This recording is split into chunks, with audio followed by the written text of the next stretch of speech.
Hello, everyone. I'm Kamraun. And I'm Billy. Welcome to the Horse Frog Podcast, home of all things mellifluously Malazan. Today, we will be discussing Book 3, Chapter 8 of Gardens of the Moon, a novel in the Malazan Book of the Fallen.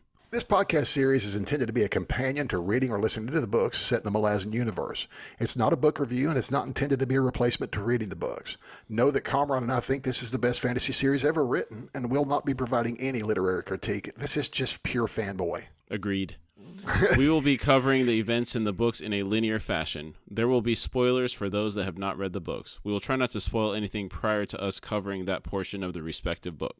A quick warning, today's episode will contain some descriptions of violence, and it's probably not recommended for young children. We don't really have any additions or corrections before the episode today. I just wanted to take a moment to say I'm just so happy that we're back with the Bridge Burners. Agreed. Yeah. Agreed. Book 3, The Mission. Real quick, in these little subtext titles of the things like The Mission and things like that, I'm reminded of, have you ever seen the movie The Sting?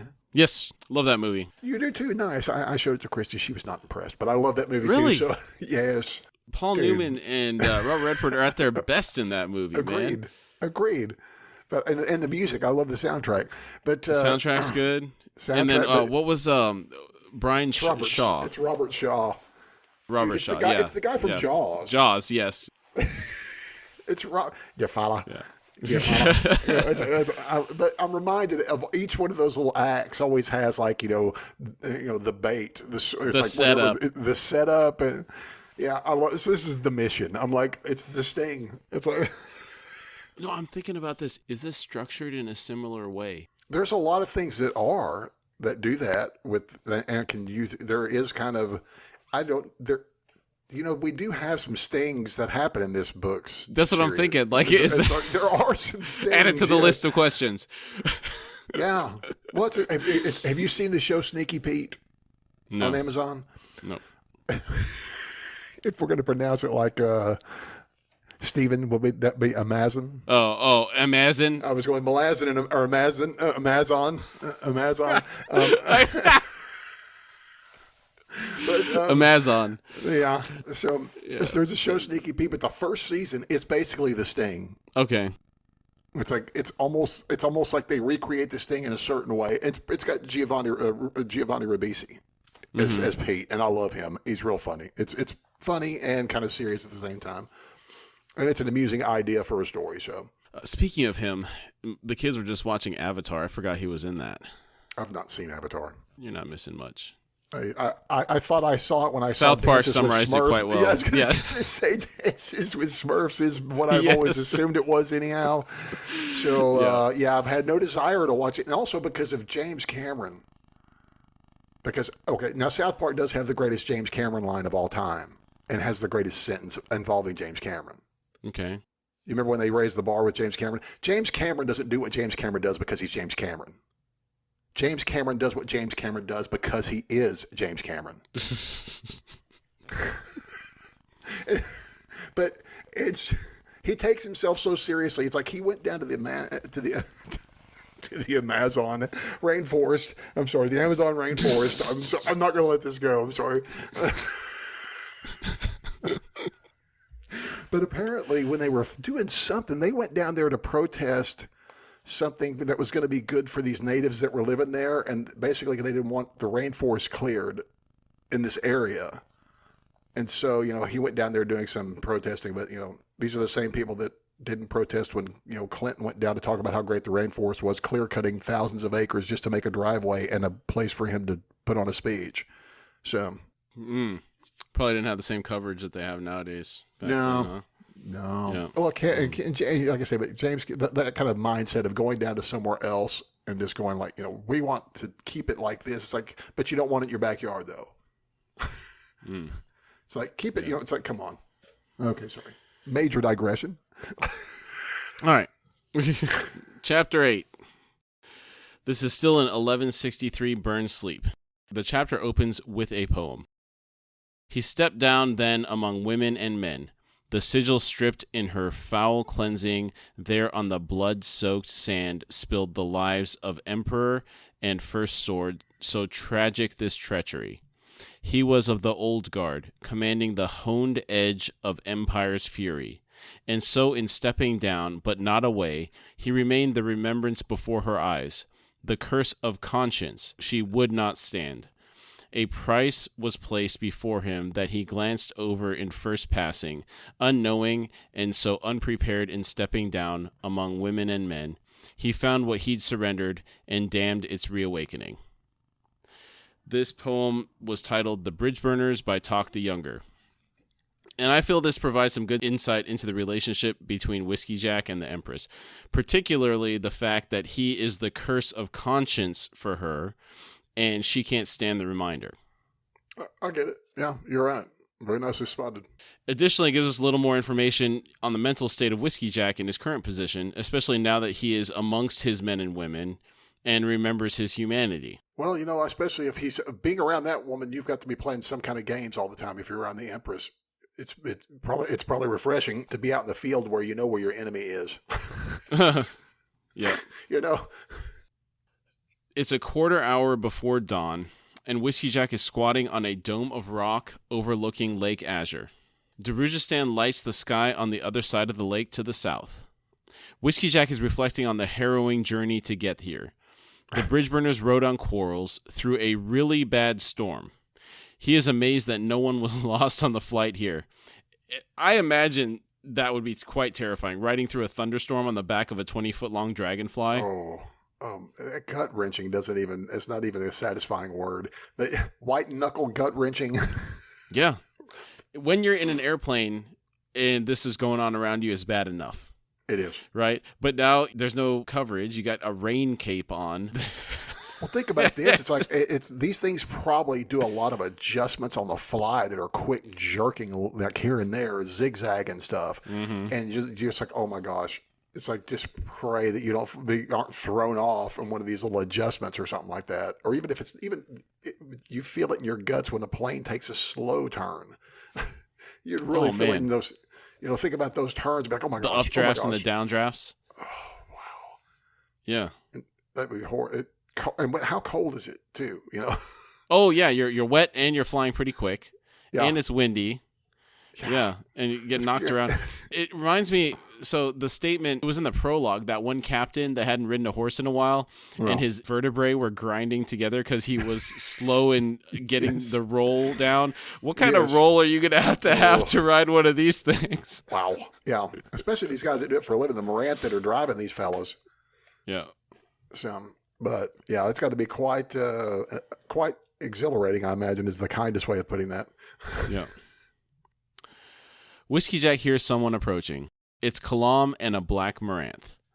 Kalam reports that all the equipment was delivered here by the green Moranth and that Fiddler and Hedge are two happy sappers. Now that's a great, say that quick.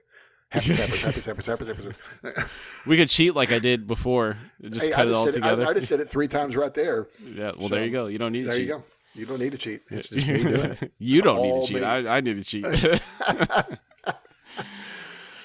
Whiskey Jack remarks to the Moranth that he thought their munitions were getting low. The Moranth says, selectively, bird that steals. You are well known to us, bridge burner. You tread the enemy's shadow. From the Moranth, assistance will never be scarce. Now, on the topic of bird that steals, Dane reached out to me about this. Dane's one of our Patreon subscribers. Mm-hmm. The Canada J that you, Billy, identified as a Whiskey Jack earlier is also known as a camp robber, hence bird that steals. Nice. Yeah. Nice. So thanks, Dane, for reaching out about that. Thank you, Dane. Always, man. You're the man. The Moranth says, you asked of the fate of one of our kind, a warrior with but one arm, who fought at your side in the streets of Nathalog many years ago. He lives still. That was chapter 3. Is that when he brought that up? When he made that comment to that Moranth? Yes, that was when they were getting picked up. Yeah, right. Yeah. Mm-hmm. And he got no response immediately. Yeah. Just it silence. was quite an icy response. It was. But they took it. It's like, but I like the fact that they're like, you will never be scared. From the Moranth, assistance will never be scarce. I love that they love him. I like that they like him that much or respect him that much. There's another statement that's going to come up here in a little bit. I want to talk about the Moranth at the end of this section here. Yeah. But yes, I agree with you. Very intriguing. Also, one more thing. Nathalog, as a reminder, is an island on the northwest coast of Genebakis. The same island that Bellerdan, Skullcrusher, and Nightchill were sent to in order to find the information about Animander Rake on behalf of Tayshrin, and that allegedly led to the assault on Moonspawn at the Battle of Pale. Okay. Right. Some information that they got from, I believe it was some pages of Gothos Folly that they uncovered, if I remember correctly. That's what they said. Whiskey Jack thanks the Moranth for the information. The Moranth says, "We wish that the blood you next find on your hands is your enemy's, bird that steals." Nice. This causes Whiskey Jack to frown and give a brusque nod. Can you imagine if somebody said that to you? Yeah, I mean, well, what else do you say but thanks? Thanks, bro. Yeah, thanks, man. It's better than my own blood. Right. Whiskey Jack asks Kalam, "What else?" And Kalam says, "Quick Ben's ready." Whiskey Jack says to Kalam, "Good. Gather the others. I'll be laying out my plan." Kalam asks, "Your plan, Sergeant?" "Mine," Whiskey Jack says firmly. "The one devised by the Empress and her tacticians is being rejected as of now. We're doing it my way. Get going, Corporal." I'm glad to see he's taking some initiative here. Yeah. Yeah, and I think he just had to see for himself that the Empress is definitely trying to eradicate them or place them in a situation where they will, die heroically or something. But she wants them gone. Right, he was resistant to the idea that Kalam and Quick Ben were floating, right? That this has been going on, and they were kind of tag teaming him, right, after the Battle of Pale. Yes. Now I'm going to make another Dune aside here and talking about the plan. Okay. In the original David Lynch one, there's the scene where I love Brad Dourif as Peter DeVries in that one, and he's talking about the plan. It's like he's talking about his plan. There was then the Baron talks about my plan. It's like it's like, and I think DeVries is like the plan. It's oh yes. But you know it's all DeVries, but it's like, because he's the one smart enough to come up with the plan, but then the Baron takes credit, but then it's like the plan. So I'm sorry, whenever we have these plan discussions, I'm always reminded of that dialogue, strangely enough. Nice. I need to watch the original one again. I have that one that has the extra at the front that David Lynch hates, but I love. Have you ever seen that one the Sci-Fi Channel put out? No, I've never seen that one. It's David Lynch's, but they have like some production stills, and they have it has like about 20 minutes of kind of narration. It brings up the Butlerian Jihad. It brings up some other things to set the stage. Okay. So I personally enjoy that, even though Lynch himself hates that one, but I prefer it because, sorry, David Lynch, your movie was probably great when it was 6 hours, but when they made you chop 4 hours out of it, I'm like, the head talk's fine. I don't mind a little additional help, Mm-hmm. Right. Moving on. Yes. Kalam salutes Whiskey Jack and leaves, as ordered. Whiskey Jack says to the Moranth, "Tell me, Moranth, might a squadron of your black be patrolling this area 2 weeks from now?" The Moranth says, "Such unscheduled patrols are common. I expect to command one myself in 2 weeks' time." Whiskey Jack isn't sure how to take the response. The Moranth says, "We are not so unalike. In our eyes, deeds have measure. We judge. We act upon our judgments. As in Pale, we match spirit with spirit." Whiskey Jack asks for clarification.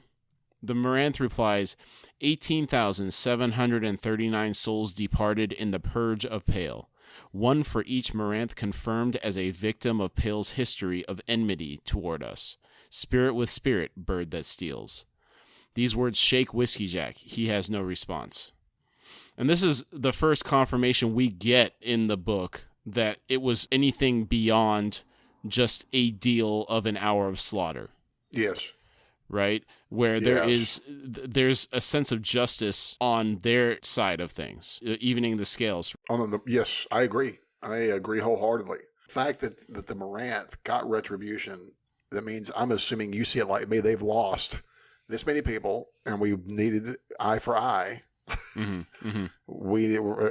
It's basically there's no animosity in the act. It's just a straight up sense of it's going to be done. This is the deal. We're going to kill this many people, and it's not even really personal. It's justice, and sometimes justice can't be personal.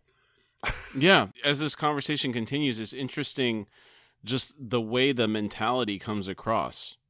Like the Maranthe says, there are worms within your empire's flesh, but such degradation is natural in all bodies. Your people's infection is not yet fatal. It can be scoured clean. The Maranthe are skilled at such efforts. I mean, that right there, it's very analytical, the way they're approaching it, right? Yes. It doesn't seem like there's a lot of emotion in there. It's all calculated. Now, we have discussed a lot of times and asked, who does each group of folks remind you of? Does the Maranthe remind you of anybody? No, and the reason I say that is they're so alien, right? We don't even have confirmation that they're human. We do. Oh, that's right. But that's Esselmont does. Yeah. Okay. Throughout this series, you're never introduced to that concept. You don't know. They're wearing this armor made out of insect chitinous plate that they never take off around you. Even amongst themselves, they don't really intermix very much, right? Very segregated from each other. You know what? The only thing that matches them is a science fiction group of folks. That'd be the Mandalorians. They're closer to the Mandalorians than to anybody else. They're warrior culture that you never see outside their armor until all about the armor. Yeah. All about the armor. It's kind of like So, but it's like I said, there's no human. I was just curious if there was any human culture that you knew of that I was unaware of that this could be based on. Yeah, off the top of my head, no. Yeah, I got nothing for me either. I was just curious. Yeah. I did kind of jump ahead a little bit. When the Maranthe says that the purge and pale was spirit with spirit, these words shake Whiskey Jack. He has no response, right? And then the Maranthe, he responds that there are worms in the Empire's flesh. Whiskey Jack asks how the Maranthe intends this scouring. I know it. And he's thinking of the bodies that were piled outside of Pale after the purge. The Maranthe replies, spirit for spirit. We depart for now. You will find us here in 2 weeks' time, bird that steals. Now, this concept of spirit for spirit in scouring the Empire clean, what does that sound like to you? Well, I mean, it just sounds like, it sounds very much like what we just saw in Pale. Well, okay, so Pale, I assume the Maranthe kept a tally of the people, their own people that were killed, and they said, all right, this is what you owe us, right? Yes. When it comes to the Empire, what kind of tally are you taking? Or is it something along the lines of you behaved in a corrupt manner that you need to be taken out, excised? I don't know how, because, this is never answered from anybody as far as I know. Is there a specific clique of the Maranthe that are strictly the government? I don't think so. I mean, these guys all strike me as all being individual groups that maintain the law amongst themselves and have alliances amongst themselves between the colors. But I don't know how that they would, do they know? I read Orb Scepter Throne so long ago, that would be the only book that may cover that. Because that had a little bit more about what was going on with the Maranthe in it. So we might have to dig into that a little bit. Yeah. I almost would like to try to do the chronological, like where does it cross paths on, with the Erikson stuff, and to some extent, because I know they've co-plotted so they don't step on each other's feet. They have to. Well, if we were going to do that, we would have had to start with Knight of Knives. We would have had to start with I think we need to read them in the order that they were written. No, I agree. It's Erikson first, because they're not the same. It's and this is no slight against Esselmont. I have truly come to love Esselmont's books, but they're not the same. He's got more of a personal.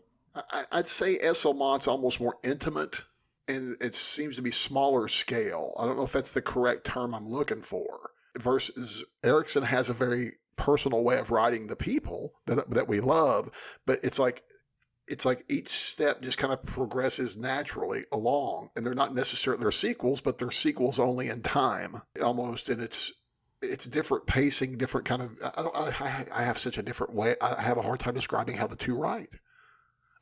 No, I think you actually summarized it very well, because The cast of characters is very focused in the Esselmont books. It's not as big of a cast, if I remember correctly. Yeah. And is generally focused on a number of key individuals. Yes. Yeah, we do have people that we tend to share. Yeah. So I guess that, well, then good. I'm glad I kind of summed it up good. Then there's a difference. I could see that description. Yeah. Mm-hmm. Okay, cool. Whiskey Jack watches the Moranth leave, then sits back down on the rock. And I would like to, again, just mention, I love the way that Erikson writes the Moranth cadence of speech, the way they talk. And this is a reason why that I didn't paraphrase it much in the preceding conversation, because much of it I feel would have been lost. Spoken like a true Moranth. That last phrase here, much would be lost, is very Moranth. Very Moranthian. You're saying I have that mindset? Yeah, I think so. Okay. And that's a compliment, brother. I mean, I'm not taking it as an insult. I thank you. I appreciate that. So I'm not a Toblakai then. Just. No, I think you have some flashes of Toblakai. It's like we all do. Do you know why we have those flashes of Toblakai? And I'm going to South Park it again. Is that in Good Times with Weapons, where the boys imagine themselves how they imagine themselves with weapons. Mm-hmm. They look like they look beef caked out and like superheroes and stuff. Mm-hmm. And it's like and then Butters comes down the stairs when he's all mad and he's hitting the wall and he's like cracking the wall when his mom's asking him to take the pie to the next door neighbors. He's like, okay, mom. But it's like that's how I see myself occasionally. Still, it doesn't matter that I'm 53. It's like Professor Chaos. Yeah. It's like Professor, but I see myself in that same kind of sometimes I feel like Karsa. And it's like, there's times I wish it's like, yes. There's times I see that getting old doesn't get rid of those thoughts for men, I don't think.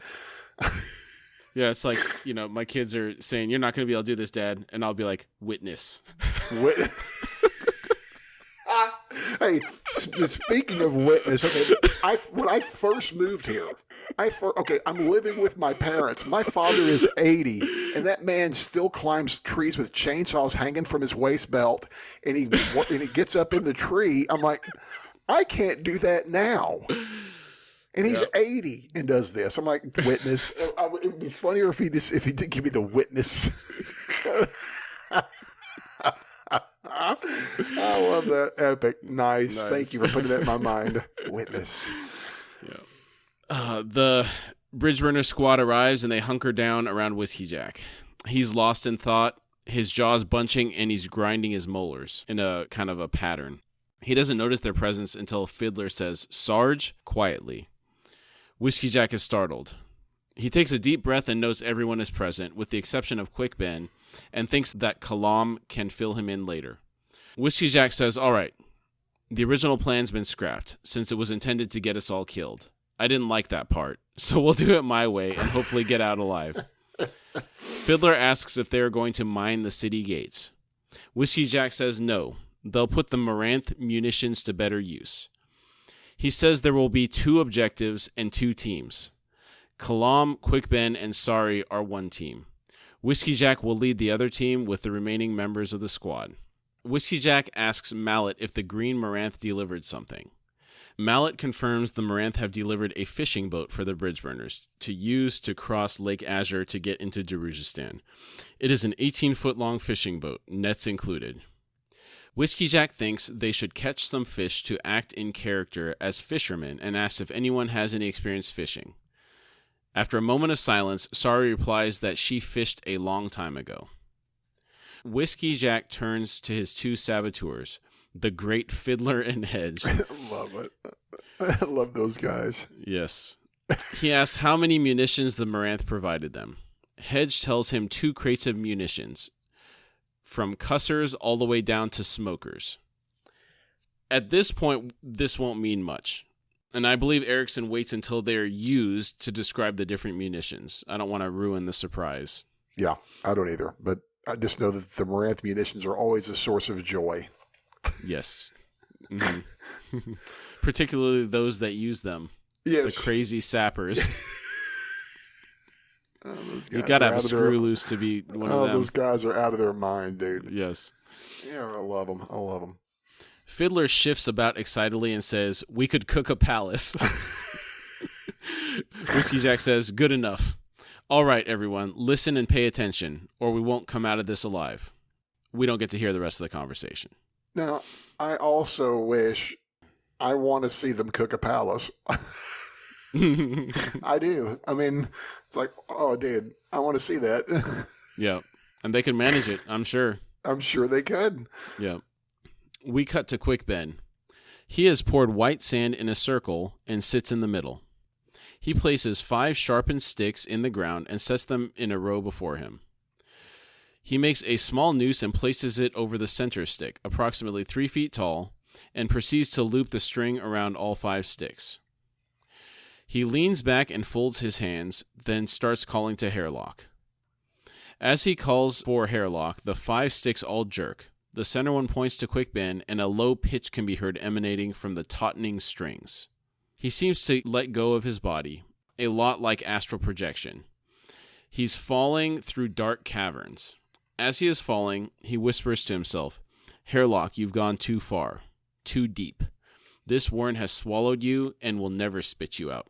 You're losing control, Hairlock. He continues to whirl through the caverns of chaos. Hairlock is compelled to move to meet him by moving upward through the warren. Quick Ben finally arrives at a location he seems to recognize. He stands on a spar of rock that stands at an angle. The rock beneath his feet is black and seems to swirl, cracked here and there in its slow convolutions by bright, glowing red. The jagged apex of the rock is a dozen feet in front of him. In the other direction, the spar sank down and out of sight into billowing yellow clouds. This causes him to get vertigo for a moment. He totters, then regains his balance. Hairlock sits atop the apex of the rock. Quick Ben asks, "This is the spar of Andy, isn't it?" Hairlock says, "Halfway. Now you know how far I've gone, wizard, to the very foot of the warren, where power finds its first shape, and all is possible." And that is bold to delve into this realm. Bold or insane, which, as we're finding out, Hairlock's getting a little bit of both. Yes. But now I have kind of a question about this question for you.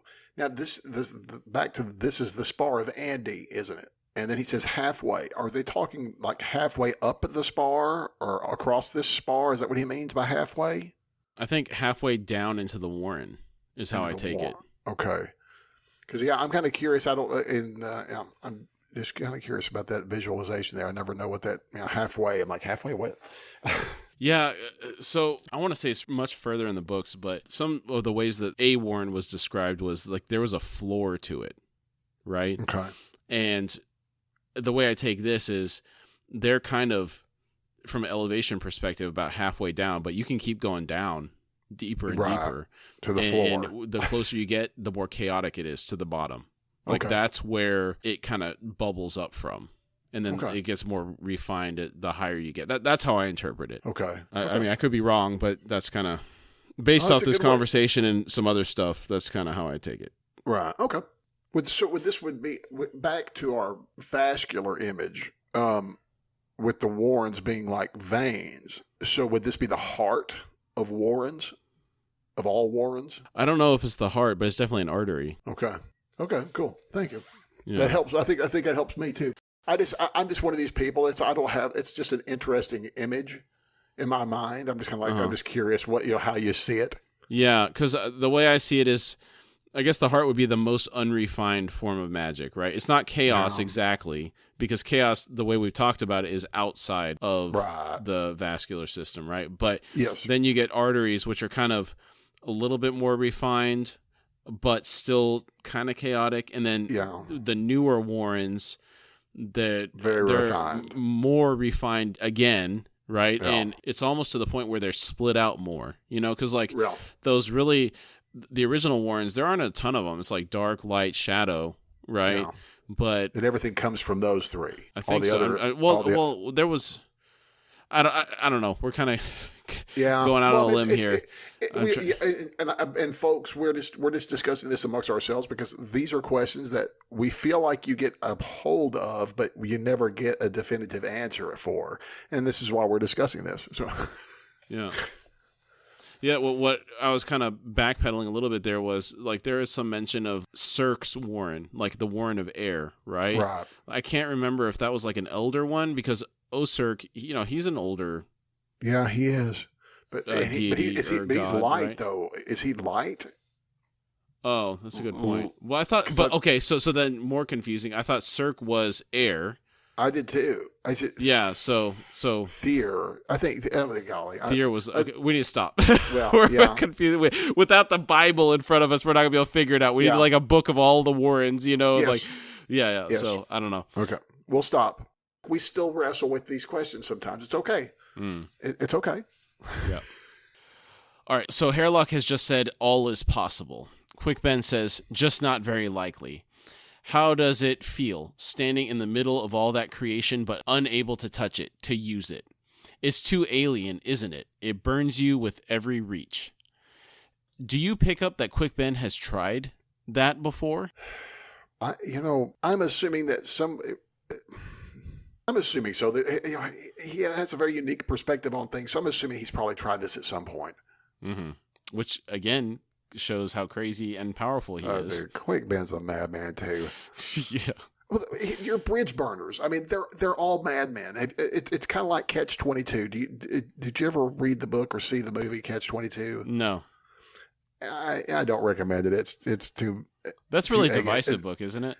It is. It's a real Vietnam thing. It has to do with, but it's supposed to be a satire, but you understand the term of the Catch-22. The Catch-22 in the book, the idea of being a Catch-22 is that being a pilot in Vietnam required that you were crazy, and you couldn't be in the army or the military if you were crazy. But we weren't going to let you out of the military because you're crazy, because you're the best pilots we got. So there's the catch. Okay, gotcha. That's the Catch-22. It's like, well, these guys were most assuredly crazy, but they weren't let go because you're the best ones we got. The crazy ones do the best. So, yeah. And so Quick Ben is that way. I think he's kind of crazy. I think he's a little nuts. You mentioned that the bridge burners were crazy, but I think Quick Ben is a level above that. Oh yeah. Oh, yeah. Yeah, some of the stuff that we find out that he's doing is crazy. He's out of his mind, dude. And I love it. That's why we love Quick. Yeah. So we'll get to that in later books for sure. Yeah. Look, he's one of the top characters for sure, because he's just, he's crazy, but he's crazy like a fox. As he's playing games with it. He's got schemes within schemes within schemes. Right. Hairlock insists that he'll master it, this chaotic power, and that Quick Ben knows nothing.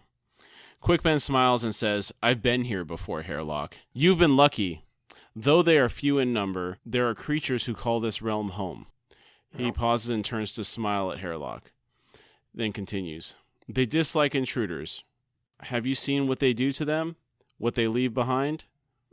His smile broadens as he sees Hairlock's involuntary jerk. So you have, he says quietly. Hairlock snaps, You are my protector. I am bound to you, wizard. The responsibility is yours, nor will I hide the fact if I am taken. Quick Ben says, Bound to me indeed. Good to hear your memories come back. He then asks Hairlock about Tattersail. Hairlock says her recovery is slow. Quick Ben asks, recovery from what? Keep in mind, they've been traveling, the bridge burners, so they don't have any news, and Hairlock's supposed to keep them up to date. Hairlock provides info on the skirmish between Tattersail, Perrin, and the Hound, Gear, noting that Gear fled after being wounded by a mundane sword in the hands of Captain Perrin.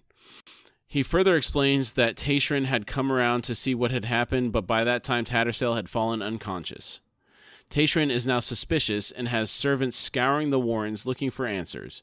He seems to be aware that the bridge burners are somehow involved and trying to save their own skins.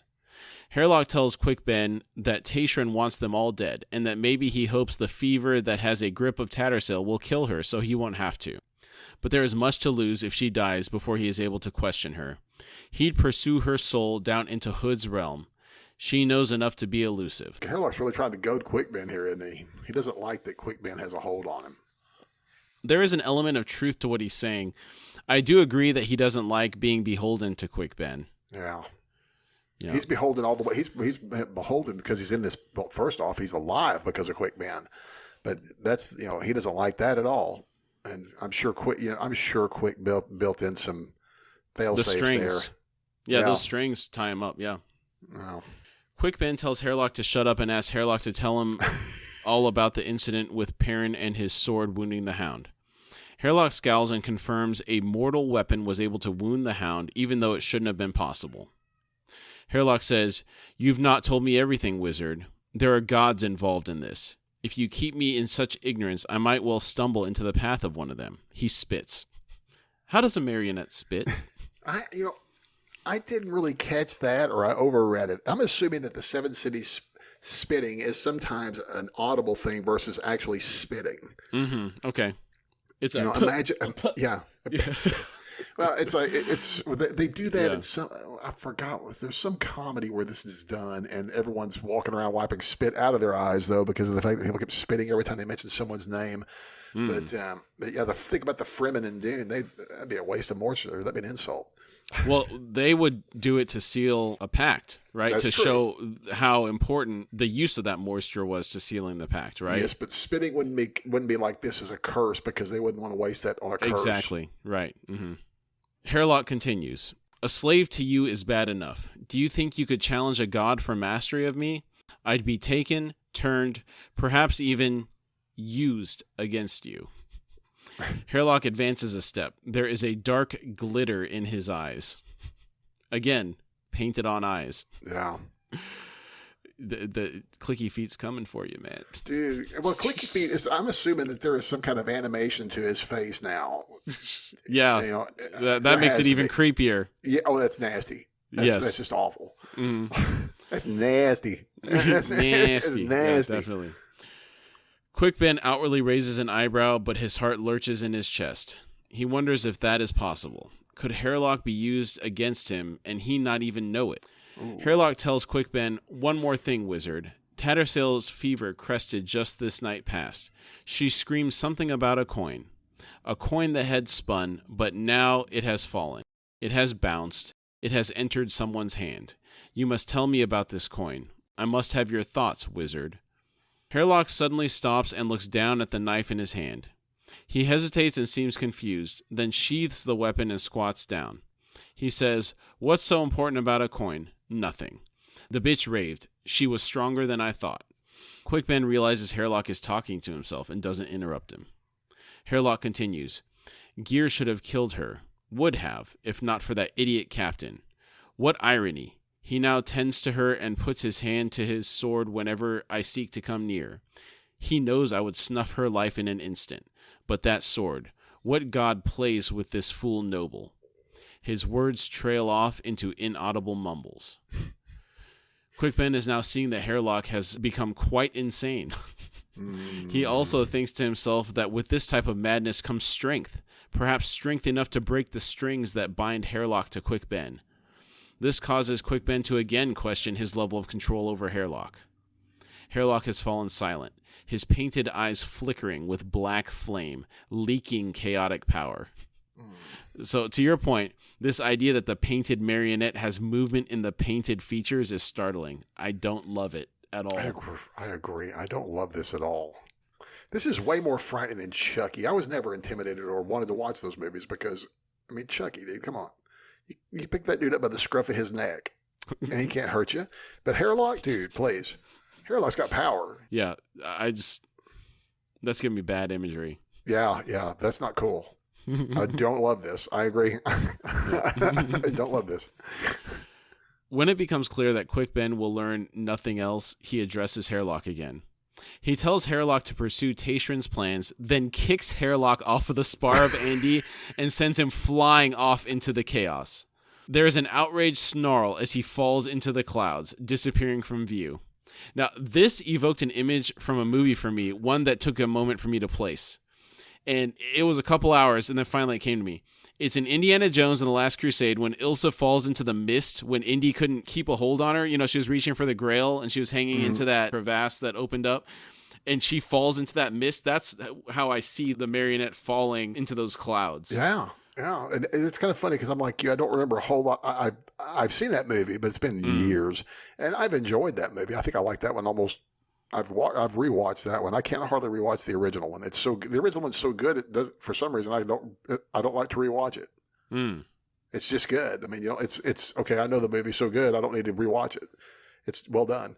But I like that one because I like Sean Connery, and also, anything with the Grail, dude. I'm totally on board with watching anything about the Grail, and that imagery of that and the old knight being there with the Grail too is all I really remember about that movie.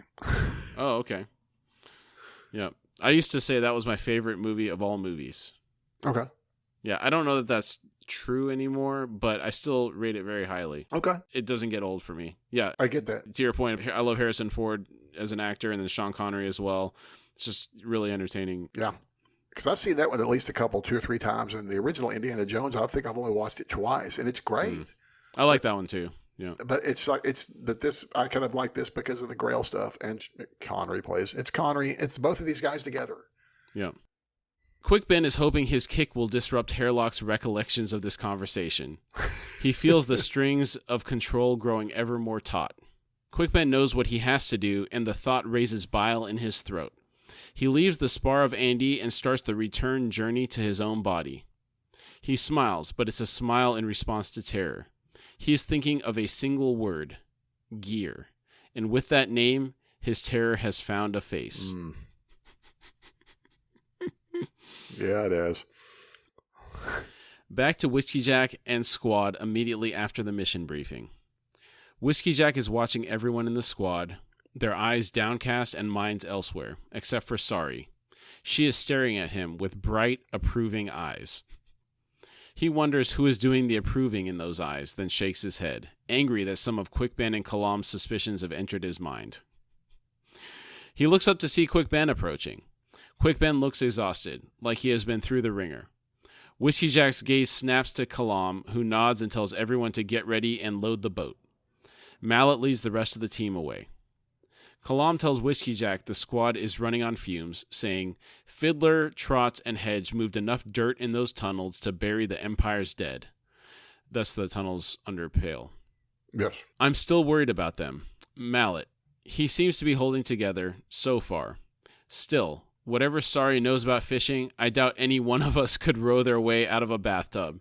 And we're about to try crossing a lake damn near big as a sea. I don't recall Kalam expressing concern like this for the squad, but I think that most of the time Kalam moves into the shadows as a loner, with the exception of Quick Ben being his hetero life mate. He does seem like the strong, silent type. He generally is not very talkative. Even later on in books where we get action from Kalam, a lot of action, he still don't talk a whole lot. Mm-hmm.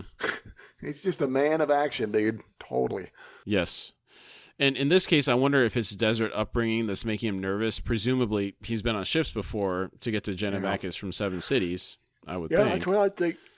Unless he came through the Imperial Warren somehow. And anything's got to be better than those stupid quarrels, though. I mean, the quarrels are fast, but that's got to be scary. Yeah, in this world, I can't imagine that flying on the back.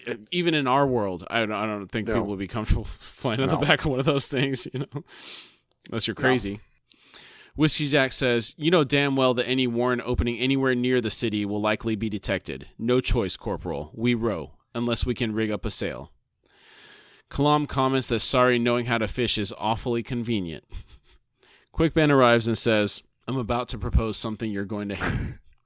Whiskey Jack says, let's hear it, in a voice with a tone empty of feeling. 10 minutes later, the three arrive at the beach containing the boat they will be using to cross Lake Azure. Both Kalam and Whiskey Jack look shaken. Imagine soldiers underneath them seeing them shaken. Particularly their commander. Probably make you a bit nervous. Yeah. Right? It's going to get hairy. Someone like Whiskey Jack that's seen all this he has and he's still shaking. The boat sat a dozen yards from the water's edge. Trots is desperately trying to pull on the rope attached to the prow hook. The rest of the squad is off standing to the side, quietly discussing Trot's futile efforts. Fiddler looks up and sees Whiskey Jack approaching. He blanches. He knows he's about to get it, dude. Whiskey Jack says, let go of the rope, soldier. Great comic moment coming up here. I love it. Oh, yeah. This is amazing. Kalam lets loose an amused snort from behind Whiskey Jack. Whiskey Jack is glaring at the squad. He harshly says, "Now, since one of you idiots convinced everyone else that loading all the equipment into the boat when it's still on shore was a good idea, you can all man the rope and drag it into the lake. Not you, Trots. You get inside. Get comfortable there at the stern." Whiskey Jack turns to Sari and says, "From Fiddler and Hedge, I expect this. But I thought I put you in charge of setting things up." She shrugs.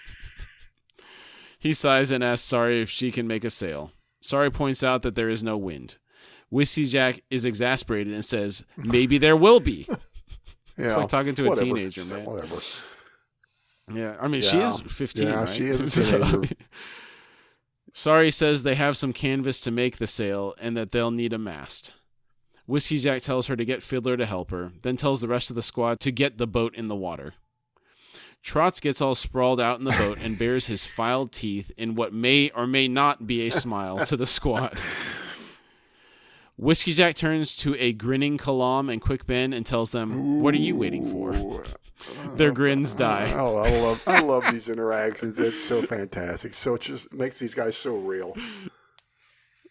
Yeah, it's beautiful. You can't help but laugh. I love that. I love all these interactions like that. Yeah. And thus the chapter ends. Relatively short chapter. But good chapter. Yeah, but some good stuff in there. Yeah, definitely. Yeah, because it's going to start getting hairy. It's been hairy. It's been hairy already, but it's about to get like prolonged. We're about to get to the meat of it here, you know. Yeah. Yes, things are coming together. For standout moments, the conversation with the Black Maranth. I love the way he talks, and I enjoy the way it talks. We don't know if it's a male or a female. And I enjoy the little tidbits of information we get to fill in the information on their society. Yeah, I love that. I love that very much, and I also love it because of the respect they give to Whiskey Jack. Oh yeah, they're a people that looks at the deeds of an individual, and that says something because to look at an outsider, like they would be proud to, for him to be one of them. Mm-hmm. Yep. Whiskey Jack throwing out the mission plan in favor of his own. Awesome. That was good. Go we get the new plan. The new plan. It's a guess. Yeah. I like the plan. I like the plan now. Yeah. Fiddler and Hedge getting excited to use their munitions. I get excited too. Those boys and their toys, they get into they're going to get into a lot of shenanigans with that. Yes. The descriptions of the Chaotic Warren, and that place seems so inhospitable and alien, the way it was described. I know, and this goes back to a question that I brought up before when Perrin first travels with Topper through the Warren, and you see something's dragged something off in the Warren, you're like, what lives here, man? It's like, and the same thing, I want to know what lives in these places. It's like, I do and don't. I mean, but what is it, Quick Ben punting Hairlock over the edge on that spar. That came out of nowhere. It's so fun. And man, Hairlock. And I like also the fact that Quick Ben is also a little nervous. Nervous enough to punt him over the edge to confuse him. Mm-hmm. It's like, all right, dude. And then that whole scene with Whiskey Jack getting the squad in trouble over their prank on Trots. And I love the image of Trots just sitting in that boat like a king. I love it, dude. Yeah. And he's not a light guy either. He's easily 225, if not more. I imagine some guys more like about 280 and about 6'7". It's just like, he's pretty big. Like, golly. Yeah. Mm-hmm. Like yes. The Rock. But the Rock, but bigger. It's like, and filed teeth. Okay. Yeah. It's like, but great. Good chapter. Yeah. Any final thoughts tonight before we drop off here? No, I really enjoy it. I think I'm really looking forward to chapter 9, because this is where I feel like we start. And like I said, the book has been outstanding as it is, but I like it. It just keeps getting better as it goes, and it starts getting meaner and meaner. Some exciting stuff coming up. Very exciting. Good job. Yeah, good job tonight. All right. Thanks, everybody. See you next week. We thank you all for joining us today. Again, we'd really like to thank you for taking the time to be with us, and we've had a really great time talking about the topic today. If you would like to support our show, you can find us at horsefrogproductions.com, where you can find our Patreon link. Depending on the platform you're listening from, it may also be in the episode description. And if you'd like to contact us through email, it's at contact@horsefrogproductions.com.